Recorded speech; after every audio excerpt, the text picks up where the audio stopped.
Shalom saudara yang dikasihi Tuhan. Sungguh bersukacita kalau kita boleh berjumpa kembali meskipun tanpa tatap muka. Saya mengajak kembali saudara membuka dari 1 Samuel pasal 24. Kita baca ayat yang ke-7 yang berbunyi demikian.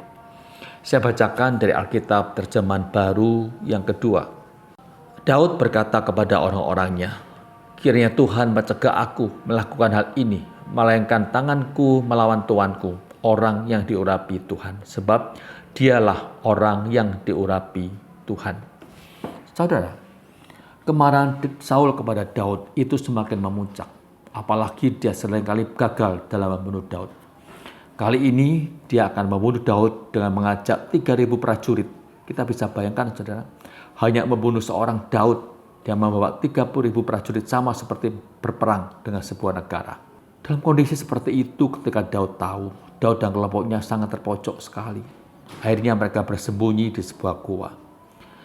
Dan tidak disangka saudara, tiba-tiba Saul dan pasukannya berhenti di sekitar gua itu di mana Daud dan juga pasukannya bersembunyi. Tiba-tiba Saul memasuki gua itu seorang diri, tanpa seorang pengawal saudara. Dalam kondisi seperti itu, kemudian salah seorang prajurit atau bawahan dari Daud berkata kepada Daud demikian. Kalau kita baca ayat yang kelima, dia berkata, "Inilah hari yang telah dijanjikan Tuhan kepadamu. Lihat, aku menyerahkan musuhmu ke dalam tanganmu. Maka lakukanlah kepadanya apa yang kau pandang baik." Daud pun bangkit lalu memotong ujung jubah Saul dengan diam-diam. Saudara dikasihi Tuhan, kita lihat anak buahnya itu mengusulkan supaya membunuh Saul, kesempatan yang paling bagus, kesempatan emas pada waktu itu. Tapi Daud menolaknya, bahkan cuma memotong ujung dari jubah Saul. Saudara dikasihi Tuhan, kalau kita perhatikan dialog antara Daud dengan para pengikutnya itu menunjukkan bahwa apa yang baik menurut seseorang, menurut manusia, belum tentu baik menurut yang lain, juga menurut Tuhan, saudara. Memang semua pertanyaan, apa yang harus aku lakukan, selalu bisa dijawab dengan lakukanlah yang baik. Tetapi pertanyaan kita, manakah yang baik itu, saudara? Jawab orang bisa nggak sama. Tiap orang bisa memiliki versi berbeda tentang apa yang baik. Faktor apa yang menentukan, saudara? Faktor penentunya adalah sesuatu yang diyakini sebagai hal yang terpenting. Bagi para pengikut Daud, hidup aman dan nyaman adalah yang terpenting. Sebab itu, bagi mereka yang baik adalah memusnahkan penghalang bagi hidup aman dan nyaman mereka, yaitu membunuh Saul. Beres masalahnya. Tetapi berbeda bagi Daud, saudara. Daud tidak berpikir seperti itu. Daud senantiasa mengaitkan dengan Tuhan dan kehendak Tuhan. Itu yang terpenting dalam pemikiran Daud. Kalau memang itu sesuai dengan kehendak Tuhan, maka dia melakukannya. Tapi kalau tidak, dia pun tidak melakukannya. Dan Daud ternyata tidak melakukannya karena dia tahu Tuhanlah yang mengurapi Saul.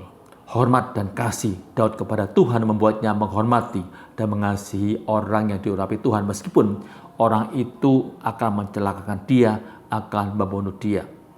Dan itu yang diyakini oleh Daud, saudara. Pertanyaan bagi kita, saudara, apakah yang kita yakini sebagai hal terpenting dalam kehidupan kita? Hal macam apakah yang kita pandang baik menurut pandangan manusia ataukah menurut pandangan Tuhan? Maukah kita meniadakan jarak antara apa yang kita pandang baik dan tindakan yang kita lakukan? Kita minta pertolongan Tuhan supaya Tuhan menolong kita, saudara. Saudara yang dikasihi Tuhan, kita harus ingat, kita harus hati-hati dalam mengambil suatu keputusan. Ingat, sebelum mengambil keputusan, pergumulkan di hadapan Tuhan dengan serius agar kita tidak salah langkah. Karena nantinya kita akan mempertanggungjawabkan di hadapan Tuhan kelak apa yang kita lakukan, apa yang kita putuskan. Ingat saudara, sekali lagi, kita harus mengambil keputusan yang terpenting menurut kehendak Tuhan, bukan menurut kehendak saya ataupun manusia yang seringkali bisa salah dalam mengambil sebuah tindakan atau keputusan. Belajarlah kepada Daud, senantiasa mengutamakan Tuhan dalam hidupnya, dan setiap keputusan diambil sesuai dengan kehendak dan juga kemauan Tuhan. Mari kita berdoa, saudara. Tuhan, dalam menjalani kehidupan kami sebagai anak-anak-Mu, tolong kami Tuhan agar senantiasa ingat firman-Mu, sehingga setiap tindakan yang kami putuskan selalu selaras dengan firman-Mu. Dalam nama Tuhan Yesus kami berdoa. Amin. Tuhan memberkati saudara sekalian.